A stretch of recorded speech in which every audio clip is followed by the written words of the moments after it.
Do we do free valuations for people? Do we like to do that? Absolutely, because it's our way of giving back to the entrepreneurial community. It's also our way of educating the entrepreneurial community that your business is valuable and it has a certain amount of value, and you should do what you can to maximize that value over time. It's just good business. You're listening to Ecomonics, a Debutify podcast, your resource for one-of-a-kind insights into the world of e-commerce and business in the modern age. This is Joseph. I'll be presenting a wealth of industry knowledge from interviews with successful business people and our own state-of-the-art research. Your time is valuable, so let's go.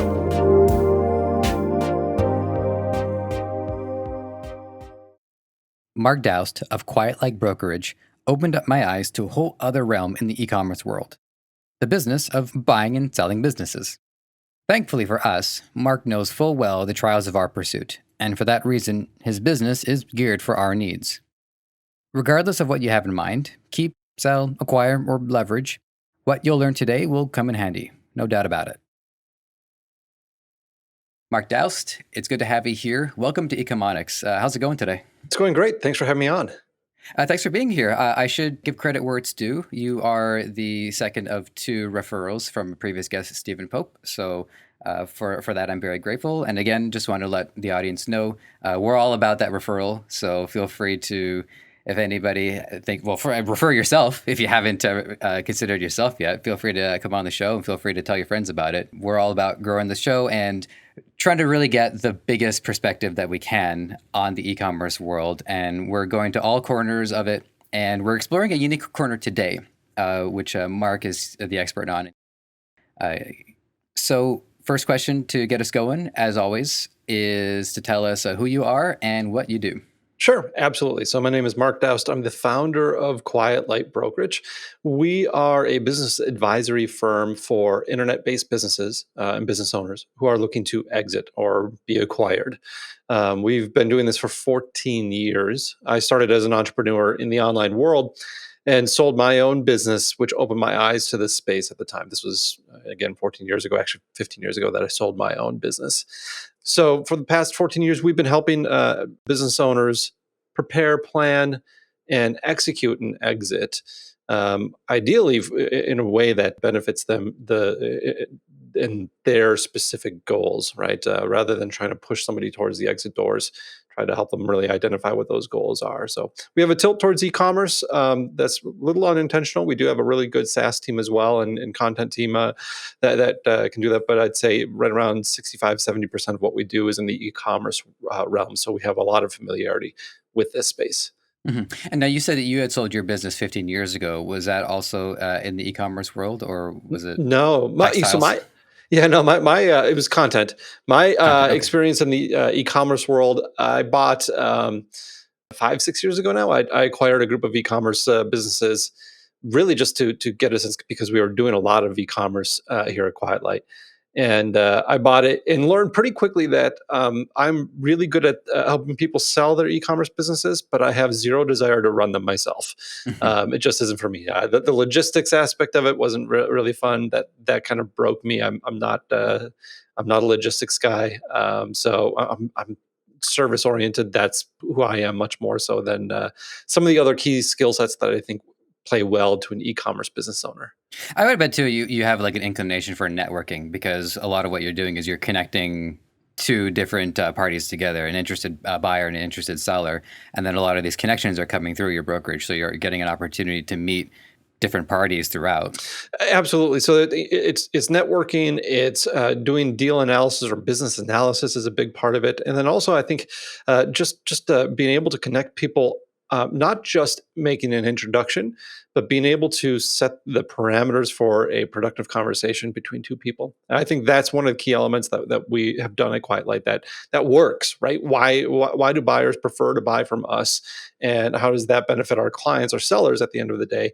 It's because we've been able to normalize these conversations in a way that they're really productive and benefit our clients. I don't want to get too into the weeds on this here, but having this idea, again, this kind of service-oriented approach towards what we do, that's where my strengths lie. And I think as an entrepreneur, it's important to understand where your strengths lie. I loved the idea of e-commerce for a while until I did it, and then realized my goodness, I was selling these big fire rated safes and locking cabinets, and people were having them delivered to their homes. And we had to count the number of stairs that they were being delivered to, and I was just thinking, this is not me.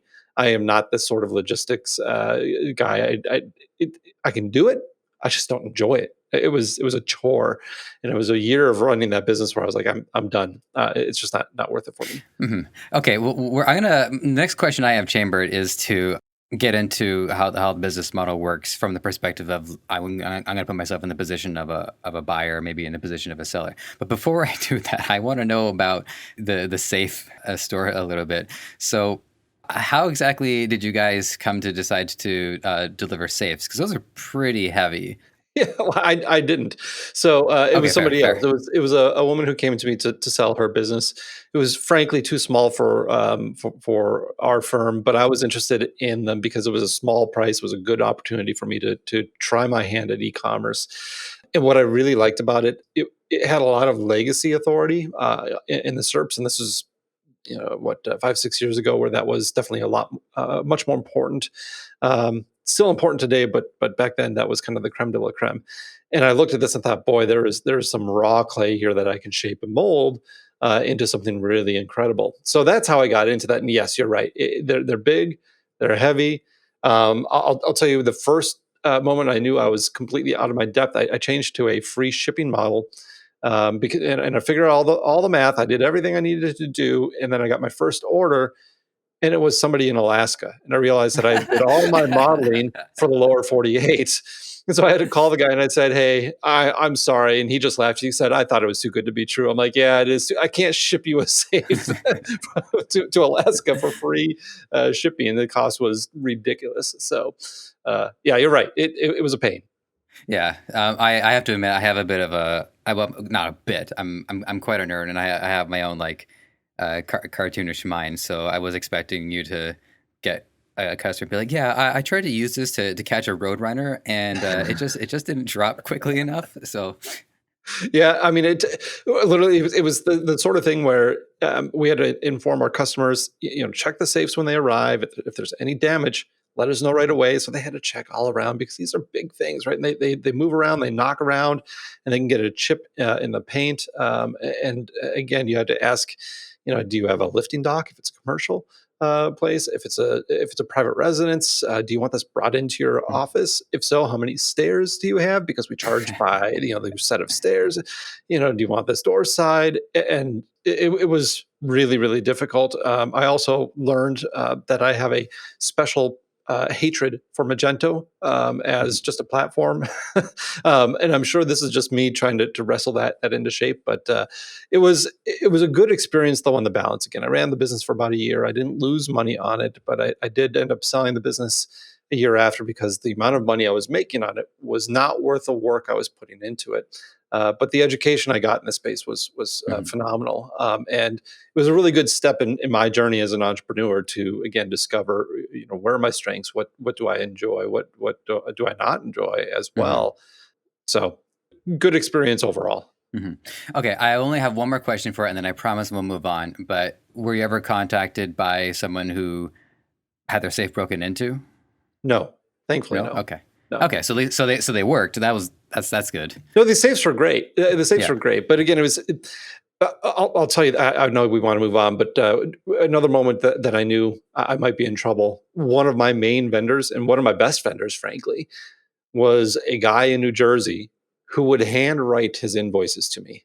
I would receive these handwritten invoices in the mail. So it was a lot of you think e-commerce, what I love about the idea of e-commerce is you can automate so many things. This Mhm. industry was not automated. There were elements that were, but there were elements that were definitely old school. And that part of it was kind of fun because again, this guy in New Jersey he was a great advisor for me, really kind of helped me understand the space a bit better. But in terms of scaling up and being able to kind of build on top of that, it was a task for Mhm. sure. Oh, yeah, I appreciate his old school approach. It makes me wonder if he goes retail shopping, he has his own personal credit card machine back in the olden days when they would swipe it back and forth. I bet he did actually. I bet he had one of those ones that swipe back and forth and like printed out the credit card number. Mm. I'd be willing he did. Can I offer you a drink? No, I prefer to drink from my own flask. Yeah, Anyways, exactly. let's get back to the to your business. It's why we're all here.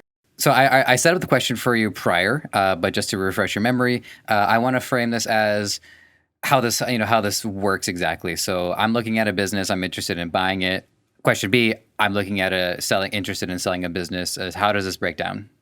Well, from the buy side, again, we have a lot of buyers out there right now looking for e-commerce businesses. To just give you an idea of the numbers, we released a brand last week. I believe it's slightly over $1 million for the asking price. Within the first 24 hours, we had over 300 people inquire on that business. We had a little over a dozen conference calls lined up, and we received multiple offers on that business. Now, that's a little bit of an outlier from what we would see on average, but Mhm. it gives a sense for the buying power that's out there right now and the number of buyers that are out there. So, why is that?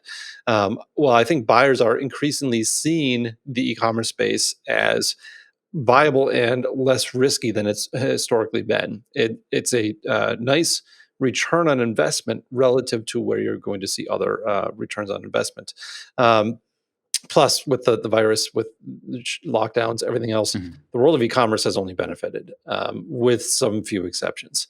Whereas I was at an event a while ago which had a bunch of M&A advisors from all different walks of life, and they were talking about the need to normalize for the COVID slump. And in our business, we're having to normalize for what we were calling the COVID bump, right? We're just Mhm. seeing businesses have this massive uptick in the e-commerce world.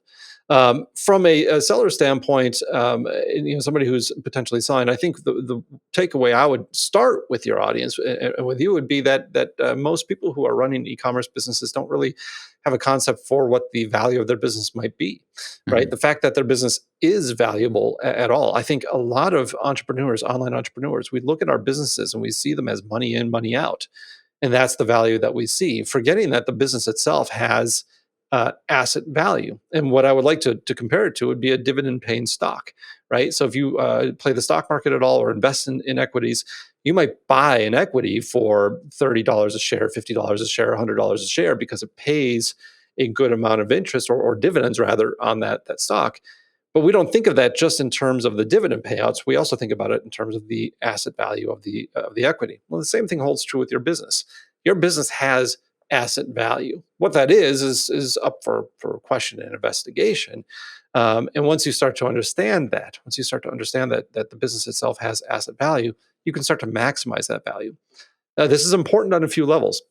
One, if you ever want to sell, which you may not want to, but let's say that you do want to sell someday, or what happens most of the time with our clients is they wake up one morning and they realize that selling is their best option. They had never Mhm. planned to do that. They had never planned to sell, but life has a way of changing our desires, our goals, and what makes sense today.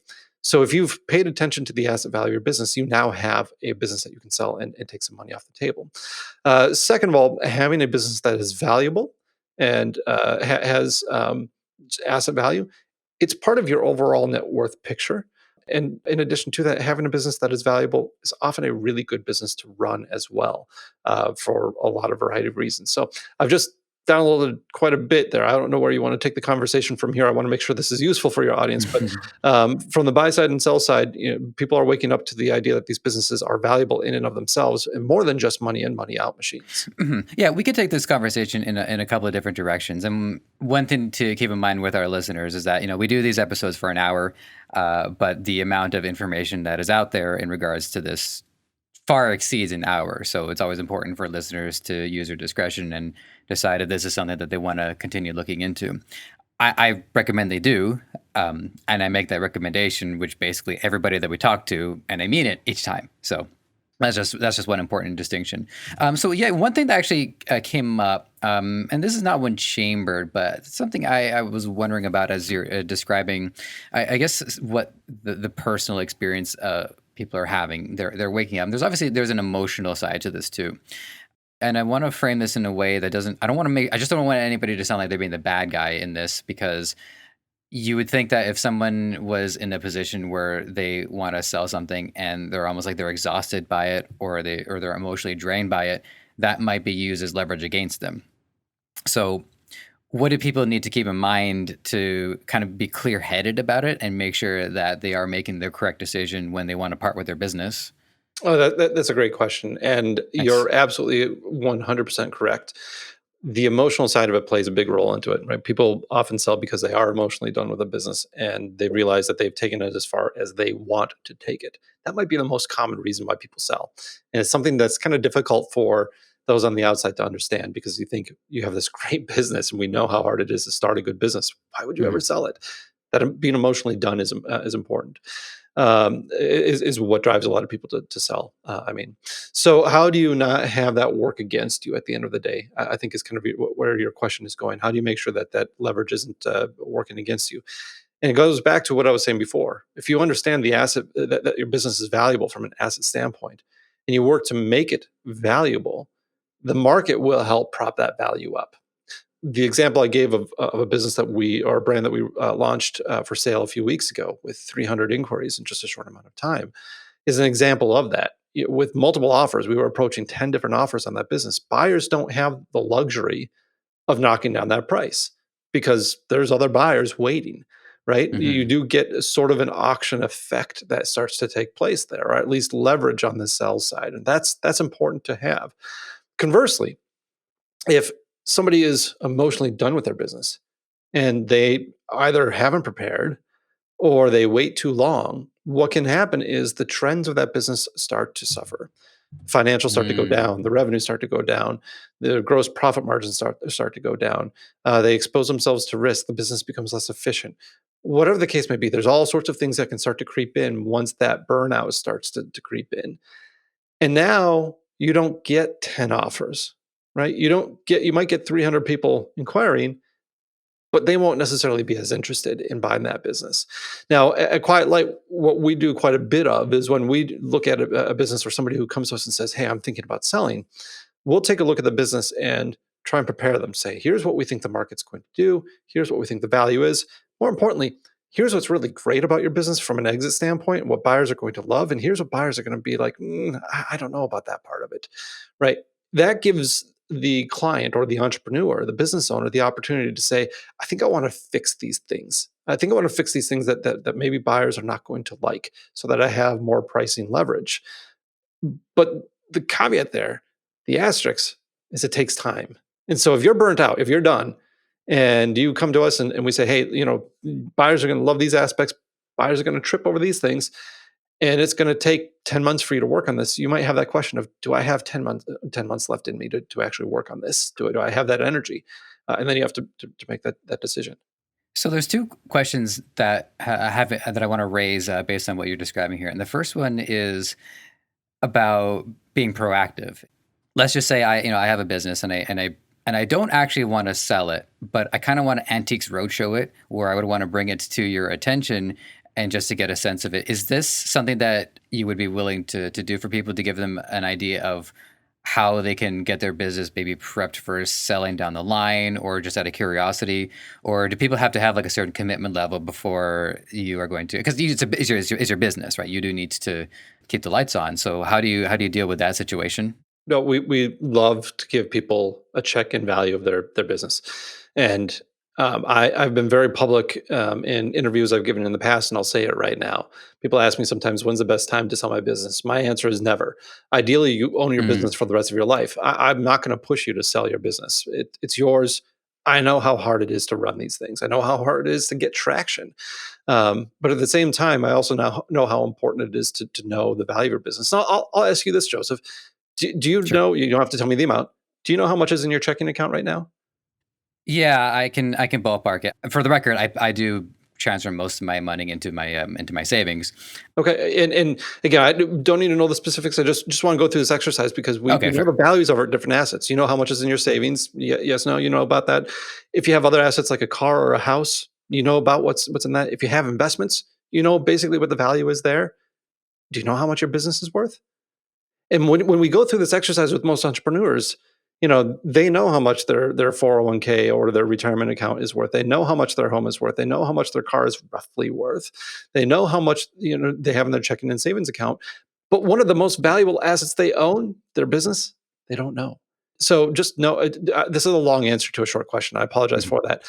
Do we do free valuations for people? Do we like to do that? Absolutely, because it's our way of giving back to the entrepreneurial community. It's also our way of educating the entrepreneurial community that your business is valuable and it has a certain amount of value, and you should do what you can to maximize that value over time. It's just good business. Okay, and then the second question that I wanted to raise too is if you are able to specify any of the strengths and weaknesses that you have identified. And the assumption that I'm making, is our listener base is highly focused on the e-commerce and store sector. So I wouldn't want you to answer that question for SaaS, but have you noticed any common trends, and what are some winning traits and what are some riskier traits? Well, I should say. Yeah, so we have a very basic framework that we use for pretty much every business, and I'll run through the framework quickly with a bent towards e-commerce, right? So we call them the four pillars of value, right? So the four pillars of value are risk, growth, transferability, and documentation. And if we run through these quickly, so let's talk about an e-commerce business. What elements of risk do you have with your e-commerce business? Well, one common one that we look at would be single points of failure or vendor risk, right? Are you too reliant on one vendor? Or are you not protected from competition with what you have? Are you too reliant on products that might be uh, um, not safeguarded from competition? Other elements that we commonly see in this risk category would be key man risk. The entrepreneur is doing all the work, and they are the person that really makes the engine run.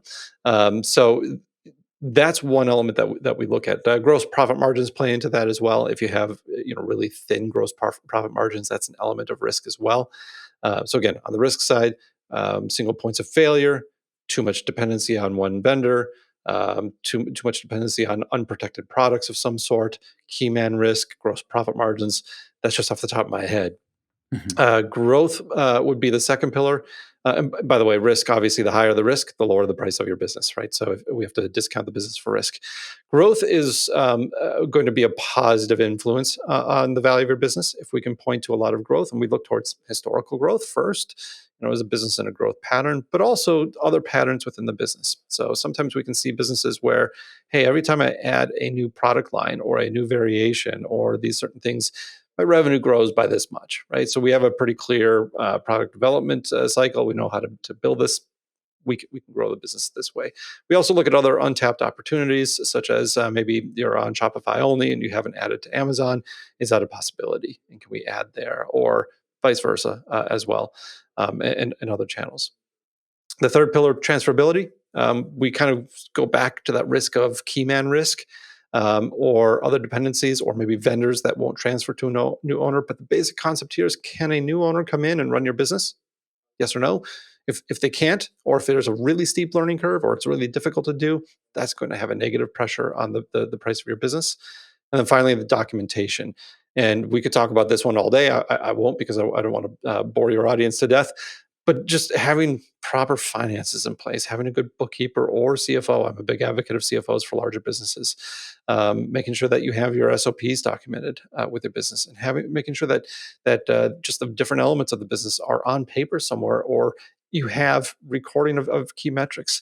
So these four pillars are kind of the basic indicators that we see. The most common problems we see in e-commerce, we have to go to documentation. People are just not keeping their books well or right in the correct way. And I know you talked to Tyler Jeffcoat. He's a great resource on this.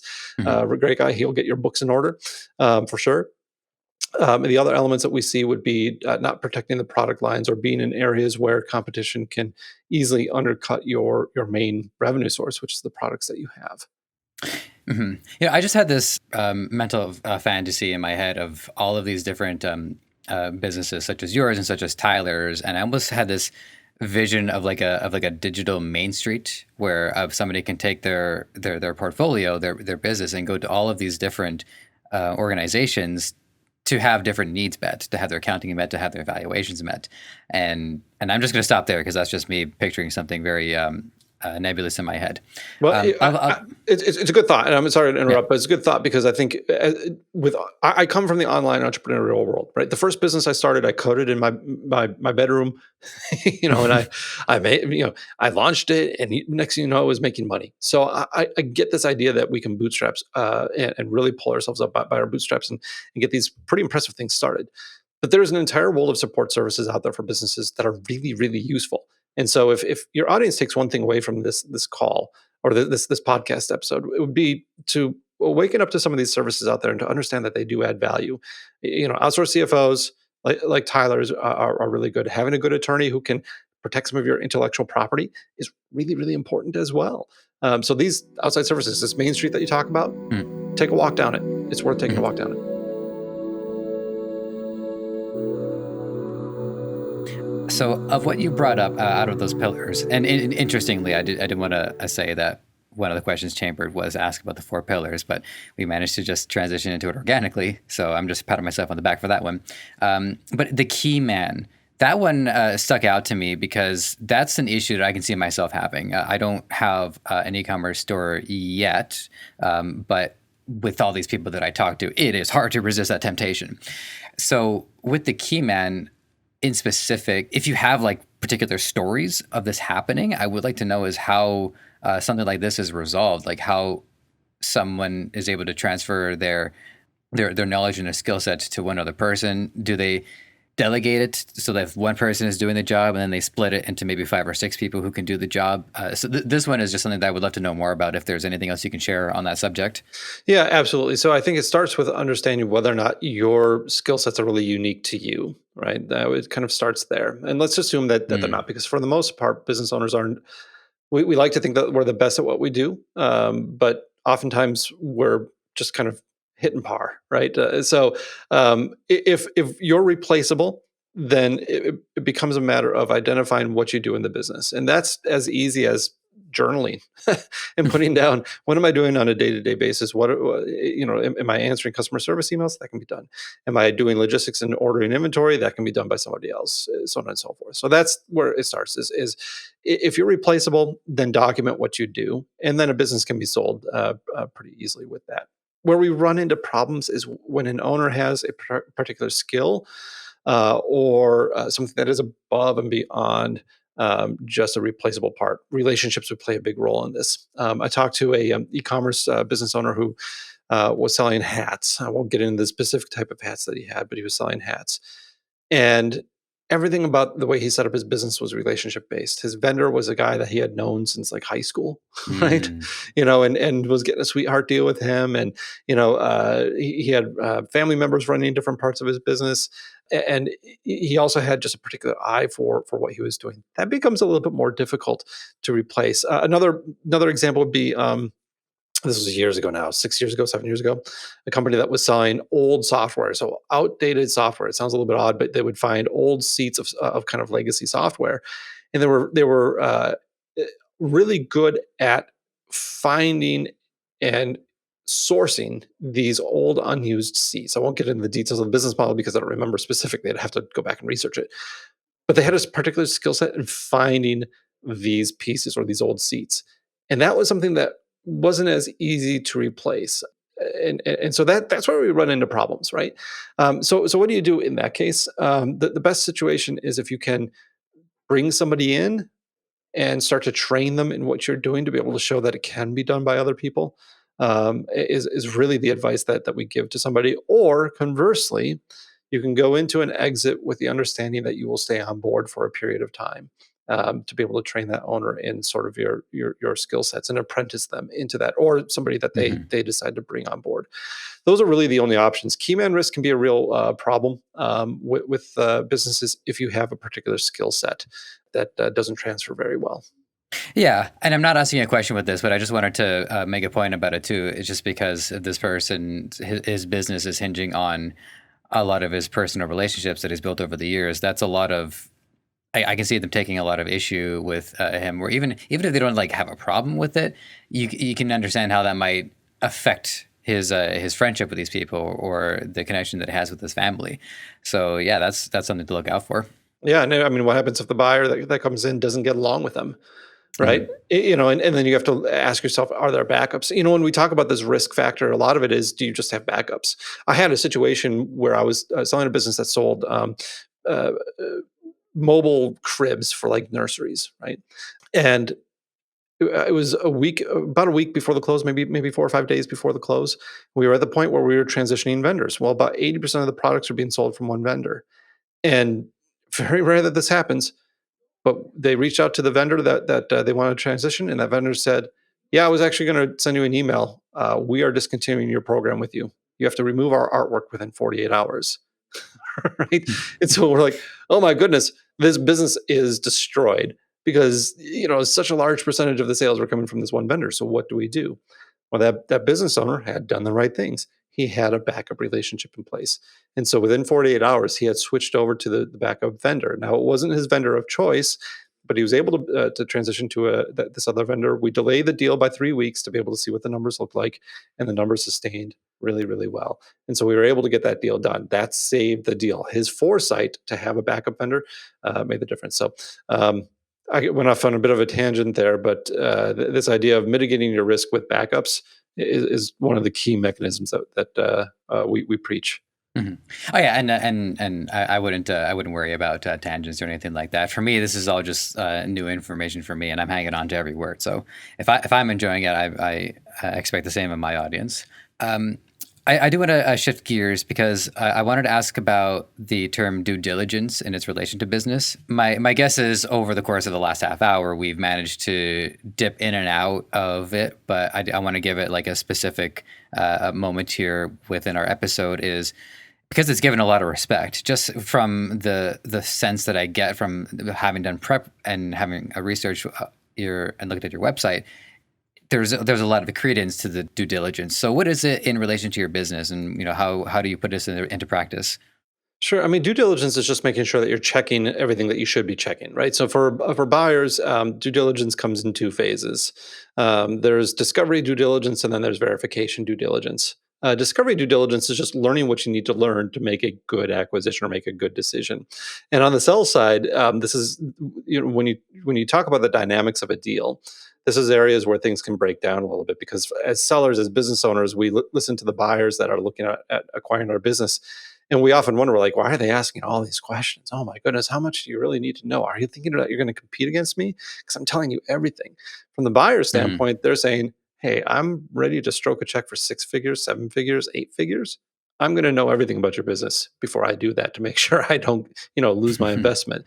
And so due diligence comes first in this discovery phase. And for a buyer, they're trying to learn and absorb everything about your business that you've built up over years of running it and you've absorbed through living that business.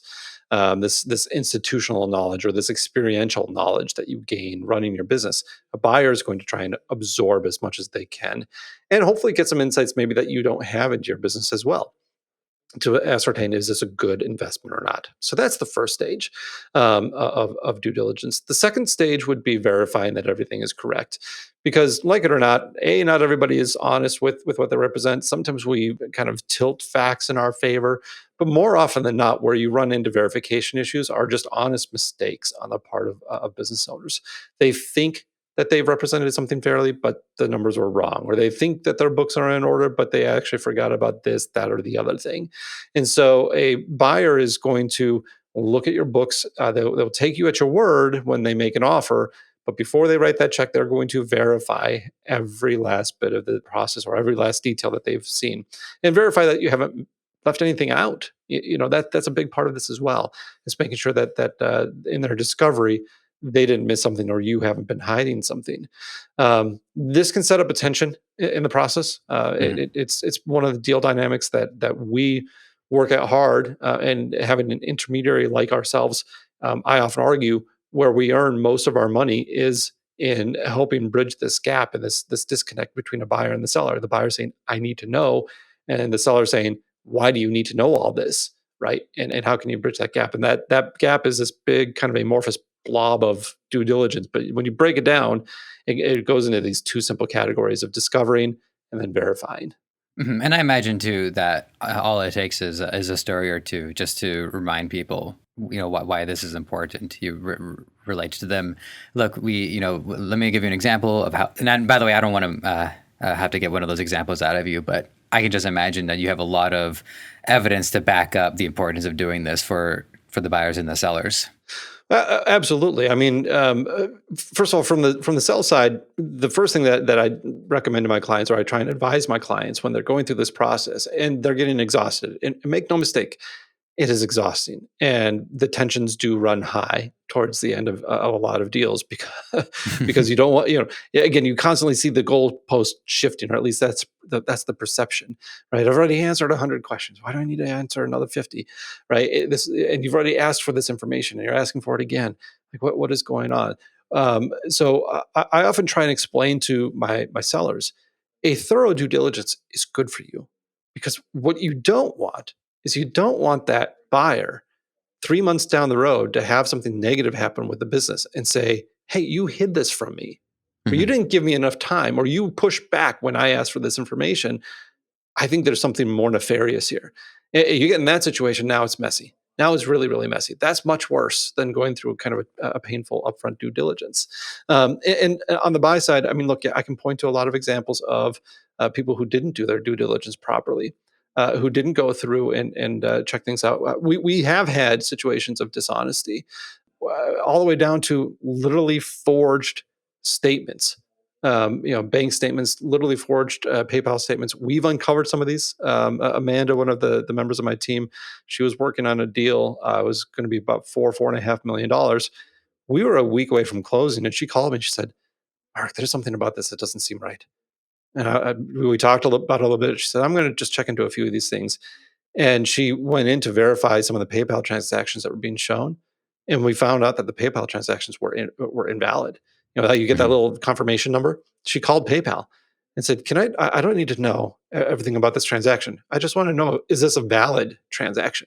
And they came back and they said, "No, this is not a valid transaction on our network. This never happened." And so we knew right then and there these statements were manufactured. They were not actually real. That's an extreme example. We can look at other examples of deals where maybe things weren't really discovered properly, and it was honest mistakes. But these things have consequences for everybody, and we don't want to see a buyer lose money. We definitely don't want to see deals go bad after the fact. And so that due diligence process is important for everybody. Mhm. One of the questions that I had a little bit later, a little bit further down the list, was actually because I remember I was listening to some of your content while I was getting ready for this episode, and the story that you were telling was in relation to how you guys have this process in place where you take a lot of time and you look through everything and you ask a lot of questions, because you figure if you're asking a business 100 questions, after the 100 questions, you have a pretty good sense of their legitimacy versus if you just take people at their word. I mean, that's a big part of it. Yeah. So our process at Quiet Light, our clients, I'd always tell them, right, when they say, "Okay, let's go forward," I always tell them, I say, "Okay, there's going to be 2 points where you hate me. First is about to come up, and then second will be in due diligence. All right. So I'm just going to warn you up front. You're going to not like me." And the upfront portion, why they don't like us is, and I say that, tongue in cheek, Sure. we send over a written interview. This is custom written for every single client. It's not like a standard interview. And that written interview averages 100 to 120 questions. I mean, sometimes as little as 80, but usually 100, 120 questions that you have to provide written responses for. And it's a pain. I mean, I feel for our clients, but there's a point to it. There's a purpose. And one of them is, on my side, I'm vetting that client. I want to see, does this all line up? Is there something fishy here? And once in a while, we do get something where somebody just gives us one sentence answers, and we have to dig deeper. And second of all, I want to see, how are they going to interact with buyers? Are they forthright with their information? That's another element of it. But on the selling side and creating value for our clients, we also want to answer a buyer's questions before they have a chance to answer them. Now, there's a dynamic in these transactions in which buyers will come up with questions, and they are both opportunistic. They're seeking opportunity, but they're also risk averse. And so, questions that go unanswered, they will, in their heads, answer in the most pessimistic way possible until they're told otherwise. We want to get ahead of that process. I don't want my buyer to have a negative answer to something that is really inconsequential. So I will seek out with my clients, I'll seek out the ugly. I'll seek out the bad, and I'm going to ask that directly of them. What's going on here? Why did your sales dip here? Or it looks like your gross profit margins are declining, or you had these Amazon account suspensions. You go into the detail of this and find out, you know, Mr. Seller, Mr. Client, Mr. Entrepreneur, you've been running this business for 3 years with these kind of gross parts or these stinky parts of your business. Why Hmm. are you comfortable running it this way? And what happens most of the time is these clients come back and they say, "Oh, I'm comfortable with it because of A, B, C, and D." Oh, that's very reasonable. Now, from the buyer standpoint, they take a look at this information. They understand why these risks are allowed to be out there. Maybe these risks are not as scary as they might think. The scariest thing in a transaction is the unknown, right? And we want to answer that question. We want to answer that unknown. So yes, we put our clients, part of our process is that upfront work that we do at Quiet Light to really be thorough, and prepare our clients for a whole host of reasons, not the least of which is our ability to ascertain if this is a good and legit deal. But there's a whole host of reasons for that. Hmm. Well, that's sorry, just about a second. I'm giving my brain a second to process all of that, because that was a lot of fascinating insight into it. And one thing that I have to wonder about too is the syntax. In If you notice something that looks fishy, how exactly is the best way to approach that when you're talking to the seller? Because I don't know if you would ever want to jump to a conclusion, but you can say, "Hey, look, this looks like an issue." So, how do you find that delicate balance between respecting them, but also pointing out that something doesn't look on the level? I mean, it starts with asking questions. I Of dealt with this course. with a client a few years ago where, I sent out the client interview and then they didn't want to answer the client interview. They sent over their own document. I said, okay, thank you. This is really helpful. I do need this client interview put together. Our buyers expect this, and it's a standard format. Let me see if I can help you out a little bit with it. And I filled in some answers for them, saying, please read these over. Tell me if they're correct. And then they shortened them up. They made them very vague. I said, okay, we need to dig deeper. And Mhm. then so a lot of that process, between if something isn't lining up on our side, obviously I'm not going to jump to the conclusion and say, you're a fraud, you're a criminal, you're trying to rip Of somebody course. off. Of course I won't go there. I will ask more questions. And then when I'm not getting the answers I want, I will try and educate and explain. Hey, we need to go deeper. And here's why we need to go deeper on this. If you don't, then people are going to wonder, what's going on. These buyers have a reasonable expectation to having, the straight answers to these questions. So it goes to education, and after a certain point, natural selection happens. If somebody doesn't want to give up that information, that's fine. And look, this is our general stance. It's their business. If they are not comfortable giving the information that we're asking them to give, okay, I can totally respect that. But I also know how this field works. I know what impact that's going to have on the saleability of your business. And so I will just tell you very honestly, here's what the impact is going to be from the buyer standpoint. And if you're not okay with that's cool too.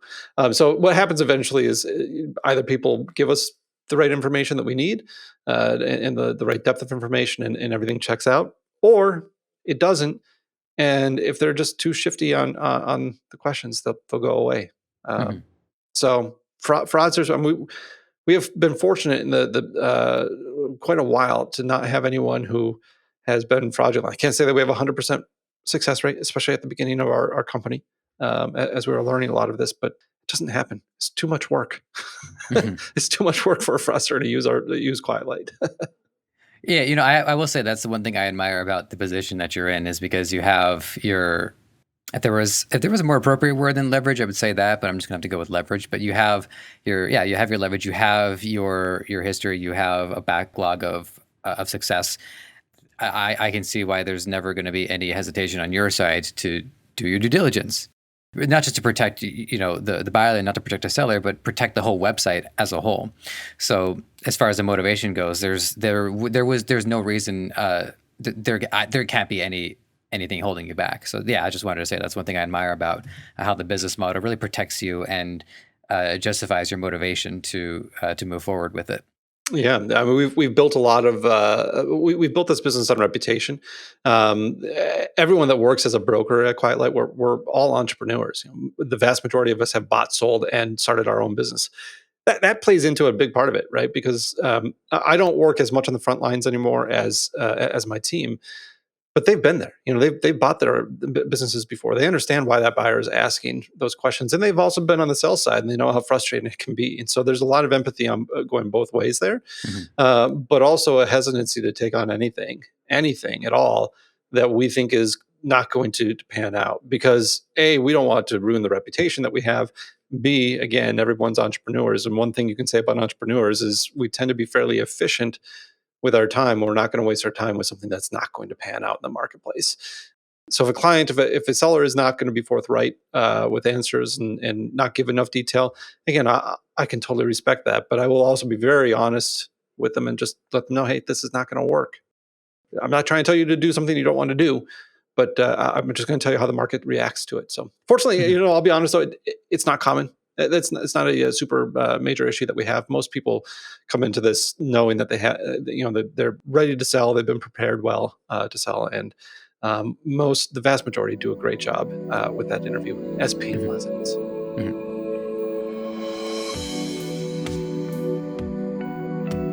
So we're getting towards like the final act of this discussion. This is I guess more of a personal curiosity of mine, but I do like the name Quiet Light because it's not a term that I don't know, I don't think of it very often, except for those fluorescent lights, which I don't really see anymore.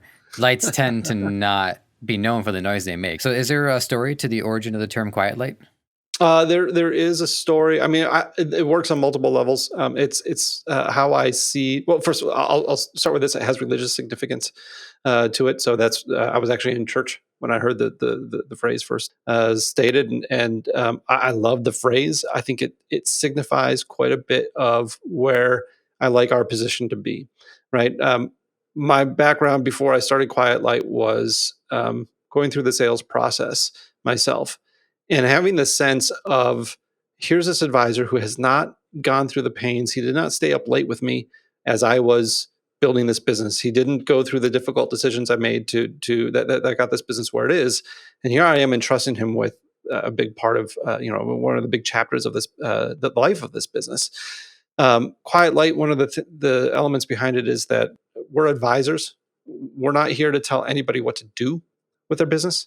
We're simply advisors. We're going to try and shine a light on the process and bring some clarity to this process Hmm. for entrepreneurs. But the decision is ultimately yours. And one of our core values, one of the key things that we want to recognize all the time, is that when somebody entrusts the sale of their business to us, that is something we should be honored by, and that is something that we should have the utmost respect for. The tendency and a criticism that I have of my industry is the commodification of people's businesses, trying to treat them really as inventory, as Hmm. opposed to somebody's effort of labor and love in many cases.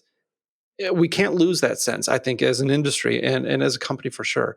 We can't Right, lose because that it's not sense. just, sorry to cut you off, but it's not just transactional. It's also there's a vision, there's emotion, there is a cause. A lot of just from my research, a lot of these businesses they start because people had a desire to solve a problem. Absolutely, absolutely. And look, there's a couple of models in our industry, and I won't talk about their efficacy because I think they're viable. But one of the models is Sure.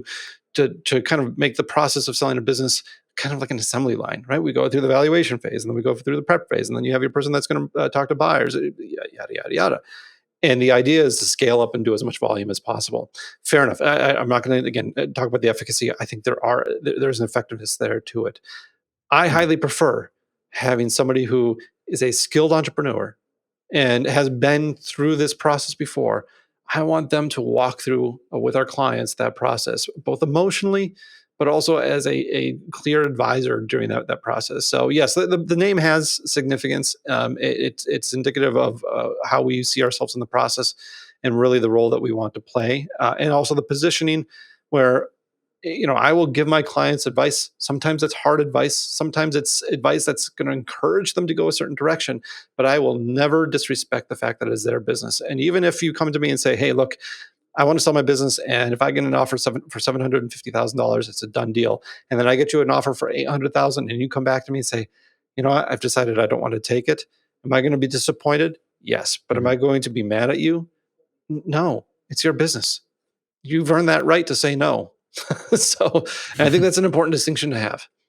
You know, I don't want to say what movie it was in specific, but I remember my parents had rented this film, and I'm sitting watching it, and I'm 13 years old, so I'm at like peak cynicism, and I think, does this movie really want to be a movie, or does this movie just want to win an Oscar? And sometimes I get that vibe from certain movies. And to relate that to this is that, have you ever encountered a business where it was just made to be sold? Oh yeah, absolutely. I mean, we've seen this with flippers from time to time. Actually, that example I gave of the business where the vendor backed out the week before, that Mhm. was a situation where you had a buyer who they had done this a number of times, where they bought a business and he had cleaned up the business. So if we look at those four pillars, he heightened and maximized the transferability of the business and the documentation of the business, and then he also mitigated a lot of the risk elements to it. He didn't pay as much attention to the growth, although he sustained the growth. But by optimizing those three variables, those three pillars, he did a great job of maximizing the value. That business was built to Mhm. sell, and what he really enjoyed doing, what was his passion as an entrepreneur, was cleaning businesses up and streamlining them. So that was his passion, but he cleaned it up to sell it. He never intended to run that business for 15, 20 years. He didn't really care about changing stations for nurseries. It was more of the act of cleaning a business up. So we do see that, and there can be some really good businesses there. Not every business is a passion business.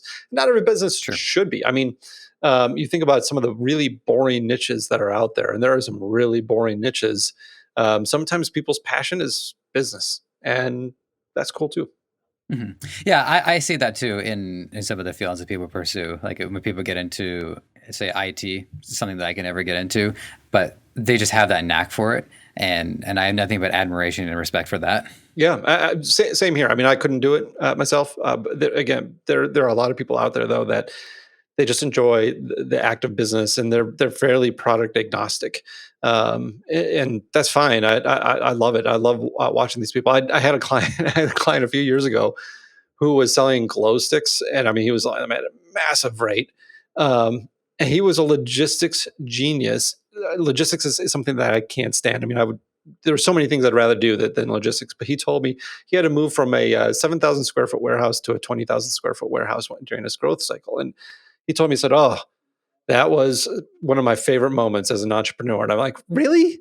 Moving a 6,000 foot warehouse to a 20, that was fun? That sounds to me all, oh no, never." But that was his passion. He loved doing it. He loved getting in the spreadsheet. He loved figuring those puzzles out. More power to him. Yeah, I'll say like one of the things that I absolutely love too, when I do editing, is when I'm going back through the audio and I'm almost treating seeing it like a game in my head, where I can notice people's verbal patterns and find ways to reduce them so that they sound a little bit on the outside. Not a lot of people have the patience for that, but I do, and yeah, I feel that same way. I just enjoy the heck out of that. You know, one of my spiritual beliefs is that, we're born for the time we're meant to be in. And so for somebody to have that passion for going from a 7,000 square foot warehouse to what is a 20,000 square foot warehouse for glow sticks, yeah, him in the 1600s, I don't know, but him in this time makes perfect sense. Absolutely. I gotta get a question in for our drop shipping peeps. And I think by now we've provided enough info that we can kind of glean what the answer is. But let's just make sure that we focus on it for a moment. Can you lay out a roadmap for a dropship based operation to become sellable, and someone who's like getting their stuff from Alibaba and they found their winning products, and maybe they don't picture they're going to sell it just yet, but a year, 2 years go down the line, and it's yeah. Yeah. So the number one problem, and again, look, the process of preparing a business for sale is often about solving the major problems that you have. So I don't want to sit here and rag on dropshipping as a bad business model. It's not. We released a dropshipping business for sale 3 or 4 weeks ago and went under offer within a few days. So dropshipping businesses can certainly be sellable. The one thing you Mm. need to guard against, though, is the lack of defensibility of many dropshipping businesses. If you're ordering products, for example, from Alibaba, where you eventually want to be with a dropshipping business is having product lines where you either have exclusivity, or there's definitely limits on who can sell that product, or what you have is somewhat unique. So I'll use the example of the safes that I was selling. That was drop shipping because who in their right mind would ever inventory safes, big old gun safes and stuff like that, or big old file cabinets? Nobody, right? It's just, it doesn't make sense. So where was the advantage that I could have? The advantage that I could have was in negotiating better rates. It was in my product selection. It was in the ability to find the products on the website that I had. Finding these other ways to distinguish yourselves from competition so that it's not just a race to the bottom price wise. And that's the problem that you have with drop shipping. Is it's often a race to the Hmm. bottom with price. You might find a good vein of products that you can make a profit on. But once that gets discovered by other people, they're going to come in and they're going to sell the same products and they're going to sell it for a little bit cheaper. And then you're going to sell a little bit cheaper. And then you're going to run into map pricing. And then you're going to have those stupid little things saying, click here to see the price. So you're abiding by map price.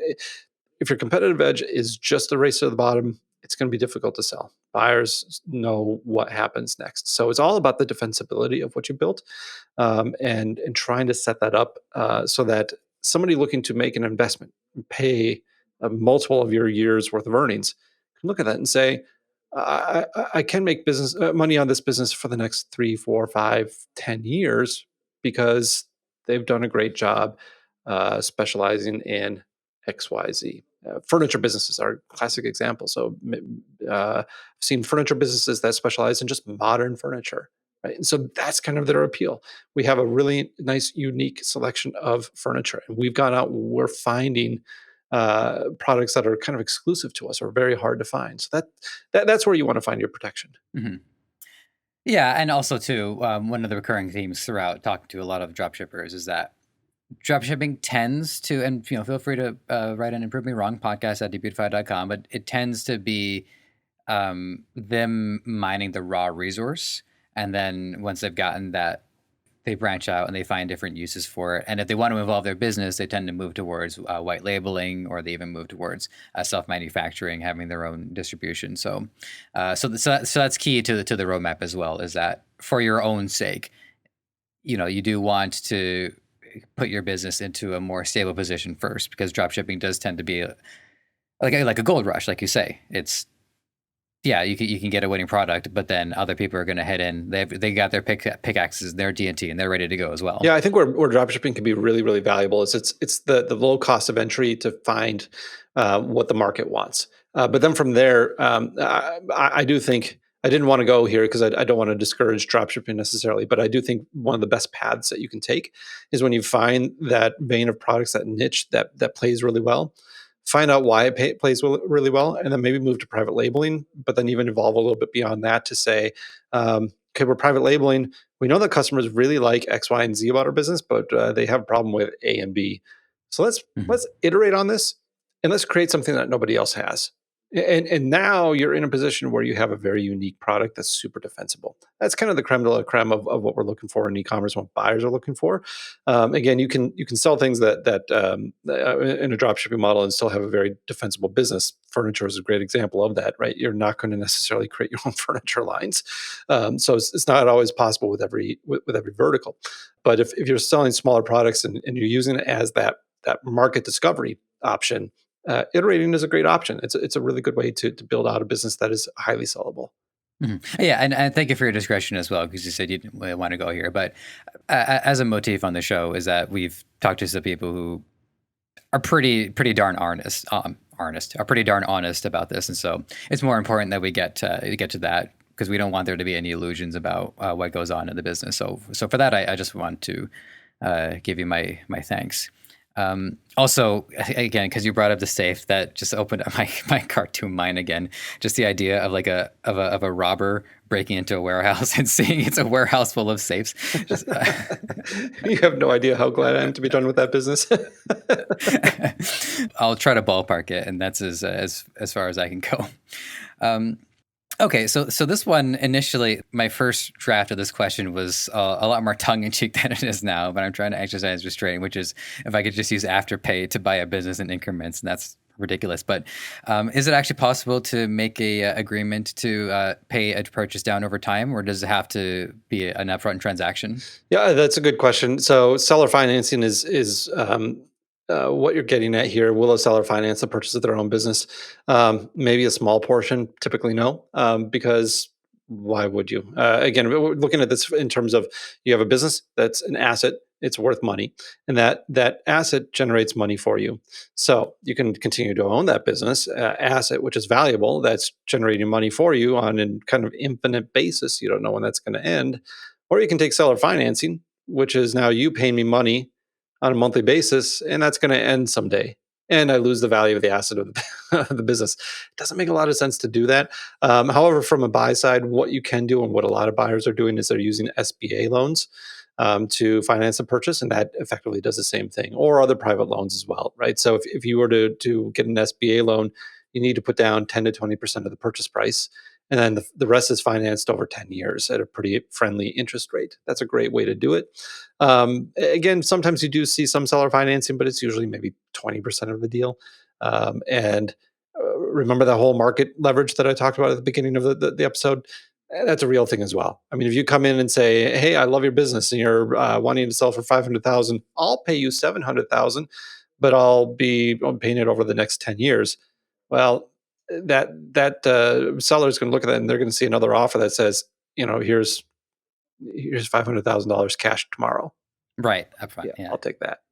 Right. So Yeah, yeah. It's an ante. Like you have to meet the ante. exactly. That makes Yeah. sense. Yeah. And then this is another intrigue question. Is there an equivalent to this, but on a smaller scale? Like, do people ever sell businesses that are valued at like 1K, 2K? Yeah. So if somebody wants to get into more like an entry level business buying and selling? Absolutely. Flippa, you have to wade through some of the stuff that's not necessarily high quality there, but Flippa is a good place to go for smaller sites. The one thing I would just advise, though, is that the dynamics of buying a business, say, sub $100,000 in value and above $100,000 is pretty different. Just when you're buying something that small, I'm not sure if we could say it's a full-on business at that point. It's really just a concept that might have some promise. And when you're buying larger, if you're looking to just get your feet wet and experiment, this is what I did with the safe business. That was 25, 30,000, I think, is what I paid for that.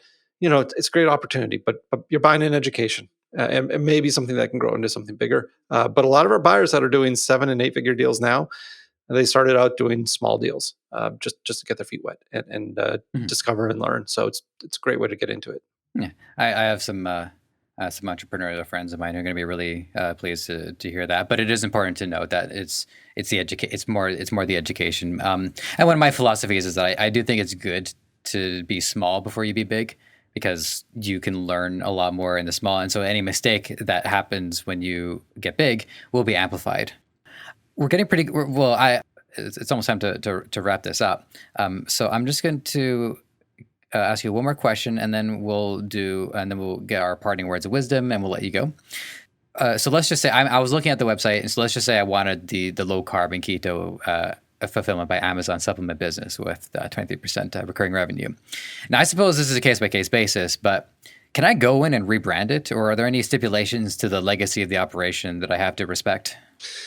Once you buy the business, it's yours to do with as you want, right? So Mhm. if you buy that business and you want to rebrand, have at it. On occasion, you will have a seller who has certain requests, but it'd be very hard for them to have anything contractually. Most of the time, where you would see, trying to think of an example where you might see a request that would bind you after the fact, maybe with staff or employees or anyone that they're taking care of. So make sure you take care of them for at least 6 months or a year or what have you. For the most part, once you're done, once you close on the business, you can do what you want with that business. It's yours. Okay, fair enough. Although even as I was saying that out loud, that's when I realized that it might not be in the best interest to do that because of brand recognition. If you just go in and suddenly change it Yeah, to I wouldn't. tchotchkes or something. Yeah, I mean, yeah. usually, so if you're on the buy side, typically what you want to do is keep things exactly as they are, at least for the first few months, right? Because you need to learn that business. Even though you've gone through an extensive due diligence process, you've discovered things, you've asked a ton of questions, you're still going to learn by doing. And learning by doing is the most effective thing. Give yourself at least 3 months of learning and understanding that business and the nuances that you didn't pick up on, and the questions that maybe you should have asked that you didn't ask. And you'd be surprised that they're out there. Even though Mhm, you think you've asked everything under the sun, that you're going to find something after that you should have asked about. mhm. Excellent. Yeah, so that definitely got that curiosity satiated and then some. We're good to go. This has been an excellent talk. I've learned a lot today, and I really want to thank you for your time. So the last thing to do, give you the floor once more, is if you have any parting words of wisdom, anything you just want to impart on our audience. Not that you haven't already given us plenty already, but just in case. And then let us know how to reach out to you and take it from there. Yeah, parting words of wisdom would be just start to learn about this space. You don't need to ever have in your mind that I'm ever going to sell my business. That doesn't have to be part of the equation. That's not the impetus that I think you should have to say, how much is my business worth? It's good to know in and of its own right. A business that is good to sell is typically a business that's good to own. And so by just going through this process, you're going to learn a lot about what you can do to improve your business. If you have a business that is established and generating revenue and you want to get that valuation, it's a super insightful experience. I would highly recommend doing so. If you're towards the beginning, or if you don't like to talk to people because it's a waste of time, or that's the way you feel about things, I put together a course on this called "How to Sell a Business for 6, 7, or 8 Figures." You can find it at courses.quietlightbrokerage.com. It's free. I don't charge for it, but I go over all the dynamics of the 4 pillars of value, but also the other elements of the financial side, why that's important, and how to get that in order. So I would say learn about this field. We have a podcast, the Quiet Light Podcast. We go over a lot of this stuff as well. So that might be another element. To get in touch with me, if people have any questions, just Mark, M-A-R-K, at quietlightbrokerage.com. Happy to talk to anyone who has any questions about anything mentioned in this podcast or outside of it. But other than that, just thank you for having me on. It's been a lot of fun. Thank you for being here. I agree completely. All right, everybody. That has been another episode of Ecomonics. We'll check in with you soon. Take care. Thanks for listening. You might have found this show on any number of platforms: Apple Podcasts, Spotify, Google Play, Stitcher, or right here on Debutify. Whatever the case, if you enjoyed this content and want to help us thrive, please take a few moments to leave a review on Apple Podcasts or wherever you think is best. We also want to hear from you, so whether you think you'd be a good guest or want to weigh in on anything related to our show, you can email podcast@debutify.com or connect with us on Facebook, Twitter, Instagram, and TikTok. Finally, this podcast is created by the passionate team at Debutify. If you're ready to take the plunge into e-commerce or are looking to up your game, head over to debutify.com and see how it can change your life and the lives of many through what you do next.